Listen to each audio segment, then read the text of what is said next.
Hello, my name's Sheila, and today I'm going to tell you about how I became a Christian, or a friend of Jesus, however you want to describe it.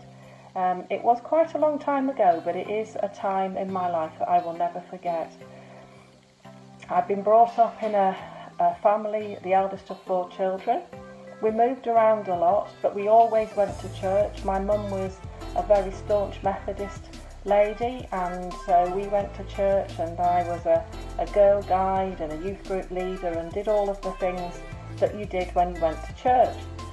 But during that time, although I knew a lot about the stories of Jesus and had read the Bible, nobody's actually explained to me about what it meant to have a faith of my own. So all of the rules that we had lived by about not drinking and not being allowed boyfriends and things like that meant nothing to me when I eventually left home at 18 and went down to London. I saw this as an opportunity to have freedom from the rules and regulations of my parents, and thoroughly enjoyed 3 years living in London, doing all sorts of things, and not living by the rules and regulations. So after 3 years I went off to university to read my geology degree, and again, university life wasn't much different then to what it is now.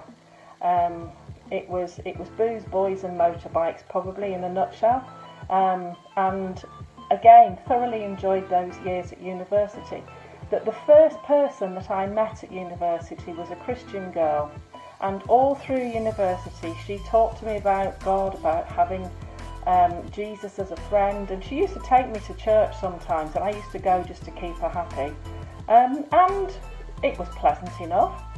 When I left university I went back to Grimsby for a few months, and a friend of mine who was an adult within the Methodist Church had come back and been a part of the young adult group, and she started to encourage me as well that there was more to faith than just going to church. And my sister, my younger sister, had become a Christian while she was at university in Birmingham. So the new year after I graduated, she was in Birmingham, and she said, "Oh, come and spend New Year with me." Well, I didn't expect her to invite me to church on the New Year's Eve to a service, so it's what they call a watch night service. So I went along again, to keep sister happy. And what happened that night just had such an impact on me. It was just a very small congregation, and I'll never forget the lady sitting playing a piano in the corner of the church at the back. She was the pastor's wife, and she just sat and played. She was obviously just completely absorbed in what she was doing, and I know now, under the influence of the Holy Spirit, just her heart pouring out love to him, and she was just so caught up in the moment, and I just knew at that point that this was real and it meant something, and I wanted it just as much as what they had. So after the service we went back home, and my sister said, you were really touched by what happened tonight, weren't you? And I said, yes, I'm ready to make that decision. And so I did. I understood that I'd been born as a human being, born a sinner. We're all born into sin. It's just a part of human nature. It's got nothing to do with whether it's been good or not. But I could turn away from all that. I could commit my life to Jesus, allow Jesus to be in the centre of my life, and be filled with the Holy Spirit. And all that happened to me.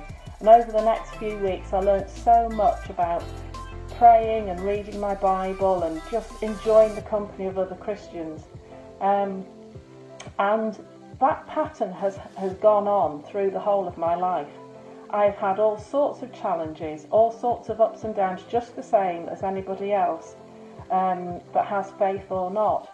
But I've never ever lost my faith. I've never ever lost or let go of Jesus was being there with me, seeing through my troubles.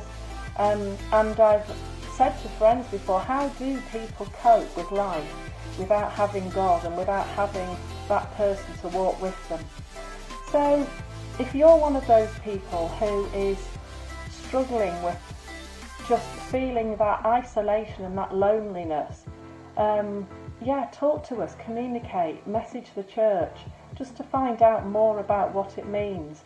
And when you do become a Christian, you join the most amazing global family of Christians. It's awesome. Wherever you go in the world, you will always find Christians, you will always find a community of people that you can just join in. Although we're not blood relations, we have that unique thing that we all love Jesus, and it's awesome. And I'd love you to listen now to a song called Thank You by Jonathan Helfner, which just really reflects how I feel about God and what a difference Jesus has made in my life. Thanks very much. Bye. How do I say thank you, Lord, for the way that you love and the way that you come, for all that you've done and all that you'll do.